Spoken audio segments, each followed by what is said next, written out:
अपना चैनल पंजाबी वसेब अज की एक नवी बरौड़ के नाल मैं थोड़ी खिदमत हाज़र हाँ। और गल्लां बातां होणियां ने रस्मां दियां रवाजां दियां डिठे डिठे खाबां दियां, कोई प्यार दियां, कोई प्रीतां दियां, कोई हड्ड बीतियां, कोई जग बीतियां, कुछ तेरियां गल्लां कोई ते कुछ मेरियां गल्लां। शेर दे नाल अज दी बरौड़ दा आगाज़ करदे हां। खालिद मसूद शाह साहब दा शेर है और शेर सुनो सो तो इंशाअल्लाह ताला तुहाडे मूँह ते ज़रूर मुस्कुराहट आ जासी कि कभी तुक्के लगाते थे तो सारे राइट लगते थे, अब तो चालाकियां भी अपनी रांग जाती हैं। और जब बेगम बुलाती थी तो दिल बलिया उछलता था, और जब अब वो आवाज़ देती है तो कांपे टांक जाती हैं। की हाल चाल है? उम्मीद है कि तुसी खैर खरीयत नाल होसो और अपने खूबसूरत अंदाज दे नाल अपनी खूबसूरत जिंदगी बसर कर रहे हो। सो मैं रोज़ाना इस टाइम बरौड़ ते आके, क्योंकि जड़ा पंजाबी वसेब चैनल है ये अलहमदुलिल्लाह अपने सबसक्राइबर तो पूरे कर ही चुका है। कोई ज़्यादा तो ज़्यादा कोई 3 सबसक्राइबर घट ने 1000 विचू। बाकी ये हुण वाच टाइम का मसला है, तो मैं सोचा कि बरौड़ ते लाइव बैठ के तो वाच टाइम जनाब पूरा किया जाए।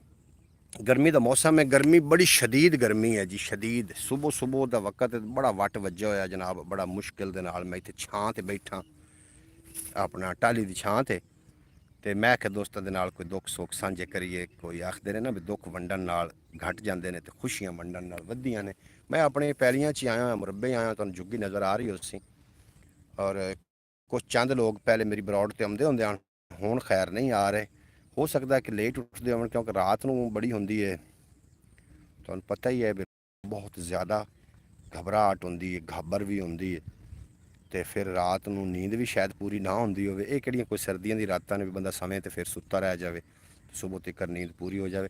अज दे व्लॉग च आपां एक गल भी शामिल करनी है, और मैं चाहना कि कोई बंदा आवे बरौड़ ते और आके मैनू सिर्फ इतना कन्फर्म कर दे कि मेरी आवाज़ और तस्वीर किस तरीके आ रही, ठीक आ रही है या कि नहीं ठीक आ रही। ये मैनू अगर कोई कन्फर्म कर दिंदा तो मैं उड़ीकदा पिया भी कोई ना कोई बंदा, अल्लाह दा बंदा, अल्लाह दा कोई मोदी आवे बरौड़ ते आके कोई कॉमेंट दे। उतने चिर एक दो शेर मजीद भी सुनो, क्योंकि गर्मी का मौसम है और खालिद मसूद साहब दे बड़े मैनू शेर पसंद ने, मेरा वो फेवरेट शायर है। ਉਹਦਾ एक शेर मैनू याद होर भी आ रहा है, तुसां जुगनू दी ते ਉਹ बुलबुल की कहानी भी पढ़ी उसी शायद, आदि किताबां च अगे होंदी आई। और जुगनू रात नूं परिंदा रस्ता भुल जाता तो फिर जुगनू नूं लवण वास्ते जाता, तो वह कहानी इन्हूं मिजाही अंदाज दे नाल खालिद मसूद साहब ने कुछ इस तरीके फरमाया कि जुगनू बोला आवारा पंछी आधी रात को शाख पे बैठा है, घर जाके सौ मरला, रात भी इतनी तत्ती कोई नहीं। जुगनू बोला आवारा पंछी आधी रात को शाख पे बैठा है, घर जाके सौ मरला, रात भी इतनी तत्ती कोई नहीं। और बुलबुल बोला घटिया कीड़े तुझको जुगतें सूझ रही हैं, तेरी दुम पे यूपीएस है, मारे घर में बत्ती कोई नहीं। जनाब इस तरीके गल है कि जिस तरीके गर्मी का मौसम है और 2 मिनट पखे के अगू इदे आदे नहीं होया जा सकता, तो गर्मी बहुत ज़्यादा पौंदी पई। इस गर्मी तो खुद भी बचो तो अपने प्यारिਆਂ भी बचाओ, और इस गर्मी का तोड़ जोड़ा है वो यही है, थोड़ा बचाओ एहतियाती तदबीर ही ने। बहरहाल अजे तक तो बरौड़ तो कोई बंदा आया नहीं। एक बंदा जनाब बरौड़ ते आ गया है, पता नहीं कौन है, अल्लाह का बंदा। अगर कॉमेंट बॉक्स चो लिख के भेजे कि आवाज़ किस तरीके आ रही, तो तस्वीर किस तरीके आ रही, तो जनाब मैनू अपडेट कर दे तो उसकी बड़ी मेहरबानी। ज़रूर लिख के जनाब कॉमेंट बॉक्स भेज देना। इस तो इलावा भी अपना दूसरा चैनल है ख्याल टीवी के नाम तो उन्होंने भी जनाब एक बार विजिट ज़रूर करना। आके बंदा चला भी गया, और चलो जाती जाती वारी इतना तो दस जाता कि आवाज़ ठीक भी आ रही है कि नहीं आ रही। बहरहाल मैं मजीद भी ये शेर शामिल करदा, कोई चंद उतनी देर हो सकता है कि मेरे दोस्त जोड़े बाकी दे ने वो भी तशरीफ़ लैके आ जावन। और जो ख्याल टीवी है वो तो अलहमदुलिल्लाह मोनीटाइज़ है, उस ते व्यूज़ तो बड़ा मसला बनया हुआ। जो पंजाबी वसेब ये मोनीटाइज़ होने के बिल्कुल नज़दीक है। ये 7 सबसक्राइबर मैनू चाहिए ने ज़्यादा तो ज़्यादा, तो उस तो मैक्सीमम मैनू कोई 3500 वाच टाइम चाहिए। तो वाच टाइम किमें पूरा होना, वो आखते ने ना कि बंदा जो टुर पवे सफ़र तो नहीं घबराना चाहिए, हिम्मत बंदे दे विच होवे ते इंशाअल्लाह ताला मंजिलां मिल ही जांदियां ने। मैं जो 6 साल तो मुसलसल इस ते मेहनत कर रहा, तो अलहमदुलिल्लाह हुण अगर मैं ਹੋ ਸਕਦਾ ਕਿ ਮੰਜ਼ਿਲ ਨਜ਼ਦੀਕ ਹੋਵੇ ਔਰ ਮੈਂ ਥਕਾਵਟ ਮਹਿਸੂਸ ਕਰਾਂ। ਇੰਜ ਨਹੀਂ ਕਰਨਾ ਚਾਹੀਦਾ। ਬਾਜ਼ ਔਕਾਤ ਇਸ ਤਰੀਕੇ ਹੁੰਦਾ ਕਿ ਮੰਜ਼ਿਲ ਤੁਹਾਡੇ ਇੱਕ ਹੱਥ ਦੂਰ ਖਲੋਤੀ ਹੁੰਦੀ ਔਰ ਤੁਸੀਂ ਹਿੰਮਤ ਹਾਰ ਕੇ ਬਹਿ ਜਾਂਦੇ ਹੋ, ਤੇ ਉਹ ਫਿਰ ਤੁਹਾਨੂੰ ਨਹੀਂ ਮਤਲਬ ਮੰਜ਼ਿਲ ਤੇ ਤੁਸੀਂ ਫਿਰ ਨਹੀਂ ਪਹੁੰਚ ਸਕਦੇ ਪਏ ਹੁੰਦੇ। ਇਸ ਵਾਸਤੇ ਇਹੋ ਸੋਚ ਕੇ ਰੋਜ਼ਾਨਾ ਇੱਕ ਤਾਜ਼ਾ ਦਮ ਦੇ ਨਾਲ ਨਵਾਂ ਇੱਕ ਵਲਵਲਾ ਲੈ ਕੇ ਮੈਂ ਆਪਣੇ ਚੈਨਲ ਤੇ ਆ ਜਾਈਦਾ, ਪੰਜਾਬੀ ਵਸੇਬ ਤੇ ਖਿਆਲ TV ਤੇ। ਪੰਜਾਬੀ ਵਸੇਬ ਤੇ ਮੈਂ ਸਵੇਰ ਇਸ ਟਾਈਮ ਜਿਹੜਾ ਟਾਈਮ ਤੇ ਤੁਸੀਂ ਮੈਨੂੰ ਵੇਖ ਰਹੇ ਹੋ ਗਾਲਬਨ 6:54 ਹੋ ਚੁੱਕੇ ਨੇ ਔਰ 7:01 ਵਜੇ ਮੈਂ ਬਰੌਡ ਤੇ ਆ ਜਾਣਾ ਹੁੰਦਾ।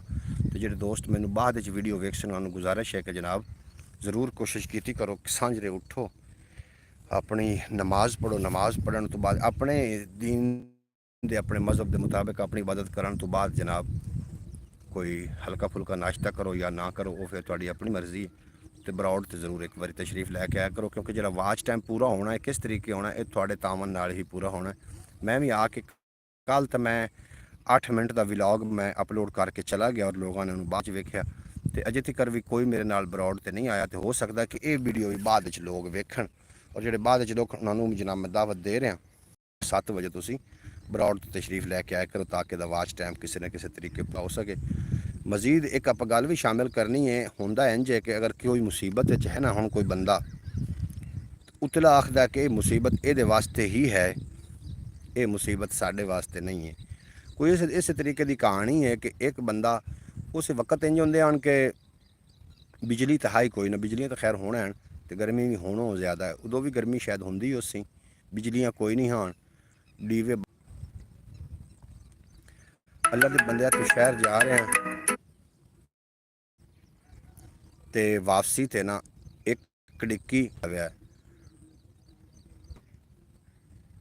ਕੋਈ ਵਿੱਚ ਮੈਨੂੰ ਮਿਸ ਕਾਲਾਂ ਦਿੱਤੀ ਜਾਂਦਾ, ਬਈ ਮਿਸ ਕਾਲਾਂ ਤੋਂ ਨਾ ਦੇ ਇਸ ਤਰੀਕੇ। ਮੈਂ ਅਜੇ ਤੱਕ ਨਾ ਆਦੀ ਬਰੌਡ ਦਾ ਟਾਈਮ ਪੂਰਾ ਕਰਨਾ, ਉਸ ਤੋਂ ਬਾਅਦ ਫਿਰ ਮੈਂ ਤੇਰੀ ਕਾਲ ਤੈਨੂੰ ਖੁਦ ਕਾਲ ਕਰਦਾ ਤੇ ਆਪਾਂ ਗੱਲਬਾਤ ਕਰ ਲੈਨੇ। ਅੱਛਾ, ਉਹ ਬੇਗਮ ਉਹਨੂੰ ਆਖਣ ਲੱਗ ਸ਼ਹਿਰ ਜਾ ਰਿਹਾ ਤੂੰ ਸੌਦਾ ਸਲਫ ਵੀ ਲੈ ਆਵੀਂ ਤੇ ਘਰ ਵਿੱਚ ਚੂਹੇ ਬੜੇ ਹੋ ਗਏ ਤੇ ਇੱਕ ਕੁੜੱਕਾ ਵੀ ਲੈ ਆਵੀਂ।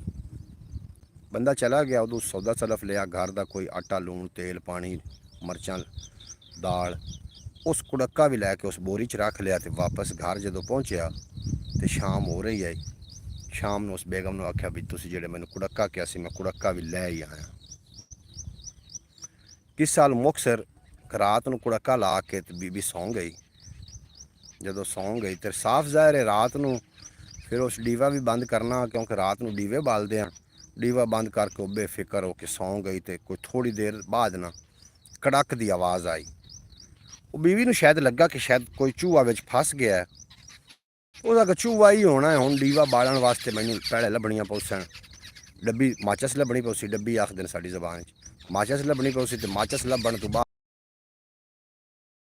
ਕੁੜੱਕੇ ਨੂੰ ਹੱਥ ਪਾਇਆ ਤੇ ਉਹਦੇ ਵਿੱਚ ਨਾ ਸੱਪ, ਮਤਲਬ ਕੁੜੱਕੇ ਵਿੱਚ ਸੱਪ ਫਸ ਚੁੱਕਾ ਹੈ। ਉਹਨੇ ਜਦੋਂ ਵੇਖਿਆ ਉਹ ਚਾਵਣ ਲੱਗੀ ਤੇ ਸੱਪ ਅੱਧਾ ਵਿੱਚ ਆ ਤੇ ਅੱਧਾ, ਕਿਉਂਕਿ ਸੱਪ ਦਰਮਿਆਨ 'ਚ ਟੁੱਕਿਆ ਜਾਵੇ ਤਾਂ ਉਹਦੇ ਵਿੱਚ ਜ਼ਹਿਰ ਹੁੰਦਾ ਹੈ, ਉਹ ਅੱਗੇ ਨਾਲੋਂ ਖਤਰਨਾਕ ਹੋ ਚੁੱਕਾ ਹੁੰਦਾ। ਸੱਪ ਨੇ ਉਹਦੇ ਹੱਥ 'ਤੇ ਨਾ ਜਨਾਬ ਡੰਗ ਮਾਰ ਲਿਆ, ਉਹਦੀ ਹਾਲ ਪੈ ਗਈ। ਉਹ ਸ਼ੋਰ ਕੀਤਾ, ਜਦੋਂ ਡੀਵਾ ਬਾਲਿਆ ਤੇ ਵੇਖਿਆ ਤੇ ਕੁੜੱਕੇ ਵਿੱਚ ਸੱਪ ਆ ਚੁੱਕਾ ਹੈ। ਉਮਾਈ ਬੜੀ ਪਰੇਸ਼ਾਨ ਹੋ ਗਈ, ਉਹਦਾ ਖਾਮਦ ਵੀ ਬੜਾ ਪਰੇਸ਼ਾਨ ਹੋਇਆ। ਕਿਸੇ ਮਾਂਦਰੀ को ਲੈ ਗਏ, ਕੋਈ ਦਮ ਦਰੂਦ ਕਰਾਉਣ ਵਾਸਤੇ ਲੈ ਗਏ। ਜਿਹੜਾ ਵੀ ਬਰੌਡ ਤੇ ਆਇਆ ਵੈਲਕਮ ਤੁਹਾਨੂੰ ਹੋ ਗਿਆ, ਤੁਹਾਡਾ ਨਾਮ ਸ਼ੋ ਨਹੀਂ ਹੋ ਰਿਹਾ। ਅਗਰ ਮੈਸੇਜ ਕਰਕੇ ਤੁਸੀਂ ਮੈਨੂੰ ਦੱਸ ਦਿੰਦੇ ਕਿ ਮੇਰੀ ਆਵਾਜ਼ ਕਿਵੇਂ ਆ ਰਹੀ ਹੈ ਔਰ ਤਸਵੀਰ ਕਿਵੇਂ ਆ ਰਹੀ ਹੈ, ਤੇ ਜਨਾਬ ਤੁਹਾਡੀ ਮਿਹਰਬਾਨੀ, ਮੈਨੂੰ ਜ਼ਰਾ ਅਪਡੇਟ ਮੈਂ ਹੋ ਜਾਂਦਾ। ਅੱਛਾ, ਜਿਸ ਤਰੀਕੇ ਜਨਾਬ ਉਹਦੇ ਹੱਥ ਤੇ ਉਹ ਸੱਪ ਲੜਿਆ ਤੇ ਉਹ ਮਾਂਦਰੀ ਕੋਲ ਗਏ, ਮਾਂਦਰੀ ਦਮ ਦਰੂਦ ਵੀ ਕੀਤਾ। ਅੱਛਾ, ਗੱਲ ਥੋੜੀ ਜਿਹੀ ਵਿੱਚੋਂ ਆਪਾਂ ਥੋੜੀ ਜਿਹੀ ਬੈਕ ਲੈ ਕੇ ਜਾਂਦੇ। ਜਦੋਂ ਕੁੜੱਕਾ ਲੈ ਕੇ ਘਰ ਆਇਆ ਹਾਂ ਨਾ, ਉਦੋਂ ਚੂਹਾ ਗਿਆ ਕਬੂਤਰ ਕੋਲ ਵੀ ਕੁੜੱਕਾ ਘਰ ਆ ਗਿਆ। ਤੇ ਕਬੂਤਰ ਆਖਿਆ ਕਿ ਤੇਰਾ ਮਸਲਾ ਹੈ, ਸਾਡਾ ਮਸਲਾ ਨਹੀਂ ਹੈ। ਫਿਰ ਉਹ ਚੂਹਾ ਵੱਜਦਾ ਇੱਕ ਬੱਕਰੇ ਕੋਲ ਗਿਆ ਵੀ ਆਂਦਾ ਯਾਰ ਘਰ ਤਾਂ ਕੁੜੱਕਾ ਆ ਗਿਆ। ਉਹ ਬੱਕਰਾ ਵੀ ਆਖਣ ਲੱਗਾ ਵੀ ਇਹ ਤੇਰਾ ਮਸਲਾ, ਇਹ ਕੋਈ ਸਾਡਾ ਮਸਲਾ ਨਹੀਂ ਹੈ। ਕੋਈ ਕੁੜੱਕਾ ਹੁਣ ਬੱਕਰਿਆਂ ਵਾਸਤੇ ਤਾਂ ਬਣ ਨੂੰ ਰਿਹਾ, ਕੁੜੱਕਾ ਹੁੰਦਾ ਤਾਂ ਦੋਆਂ ਵਾਸਤੇ ਹੈ, ਚੂਹਿਆਂ ਵਾਸਤੇ ਹੀ ਹੁੰਦਾ। ਇੱਕ ਕਮੈਂਟ ਬਾਕਸ ਵਿੱਚ ਨਾ ਇੱਕ ਅਗਰ ਮੈਸੇਜ ਦੇ ਦਿੰਦੇ ਕਿ ਆਵਾਜ਼ ਕਿਵੇਂ ਦੀ ਆ ਰਹੀ ਹੈ, ਤਾਂ ਤੁਹਾਡੀ ਮਿਹਰਬਾਨੀ ਹੈ। ਲੇਕਿਨ ਤੁਸੀਂ ਵੀ ਕਮੈਂਟ ਬਾਕਸ ਤੋਂ ਦੂਰ ਹੋ ਕਿ ਸ਼ਾਇਦ ਕਮੈਂਟ ਬਾਕਸ ਵਿੱਚ ਮੈਸੇਜ ਹੀ ਨਹੀਂ ਆ ਰਿਹਾ, ਸ਼ਾਇਦ ਹੋ ਸਕਦਾ ਇਸ ਤਰੀਕੇ ਹੋਵੇ। ਅੱਛਾ ਜੀ, ਉਹ ਆਪਾਂ ਗੱਲਬਾਤ ਕਰਦੇ ਪਏ ਸੀ ਕਿ ਉਹ ਚੂਹਾ ਬੱਕਰੇ ਕੋਲ ਵੀ ਗਿਆ, ਉਸ ਤੋਂ ਇਲਾਵਾ ਕੁੱਕੜ ਕੋਲ ਗਿਆ ਵੀ ਘਰ ਕੁੜੱਕਾ ਆ ਗਿਆ। ਕੁੱਕੜ ਨੇ ਵੀ ਉਹ ਗੱਲ ਕੀਤੀ। ਜਦੋਂ ਇਹ ਸੱਪ ਵਾਲਾ ਵਾਕਿਆ ਹੋਇਆ ਤੇ ਮਾਂਦਰੀ ਕੋਲ ਗਏ ਤੇ ਮਾਂਦਰੀ ਅੱਗੋਂ ਦੱਸਿਆ कि इनू घर लै जाओ और इनू एक कबूतर खवा दो। वो जनाब घर आए, उन्हें कबूतर पकड़े, उन्हें आखा कबूतर तो घर लगे फिरदे ने, केड़ी गल है। उन्होंने जिबा किया, उन्होंने माई नू खवा दिता, लेकिन उन्होंने आराम कोई ना आया। फिर साफ ज़ाहिर है पिंडा थावां दे लोग आन, कोई पुछण दस्सण वाला भी आया होना। जो पुछण दस्सण वाले आए तो उन्होंने मेहमान नवाजी दी पारू मुर्गे नू भी हलाल कर लिया। जदों वो माई कोई ना बची, माई फौत हो गई, उस तो बाद उन्होंने जनाब साफ ज़ाहिर ज़्यादा मेहमान आने को ख़त्म भी दिवाना ने, उन्हें फिर बकरे नू हलाल करके ये जनाब सारा खाता उन्हें सीधा किया। इस वास्ते अगर कोई मुसीबत एक वास्ते आ जाती है ना, तो उन्होंने वास्ते ना समझो, हो सकता है वो मुसीबत सारे वास्ते वबाले जान बन जाए। बहरहाल बरौड़ के उत्ते किहड़ा बंदा मौजूद है जनाब, कॉमेंट बॉक्स में मैनू अगर दस देवे कि किस तरीके आवाज़ आ रही, मैं एवं ही नहीं लगा होवां। तो इस वास्ते मैं बरौड़ मैंने बंद भी करनी पै रही है, क्योंकि कोई बंदा बरौड़ से आया ही नहीं। और जो बाद बरौड़ वेख सन जनाब, उन्होंने गुजारिश है कि सुबह तुसी खुद ही टाइम मैंशन कर दिया भी किस टाइम बरौड़ से आना चाहिए और किस टाइम आके गलबात करनी चाहिए, क्योंकि आप वाच टाइम पूरा करना। चिड़ियाँ की क्या लड़ाई तुम बैक कैमरे तो दिखाऊँ ਜਾਂਦੀ ਹੁਣ ਕਿ ਇਹਦੀ ਵੰਡ है।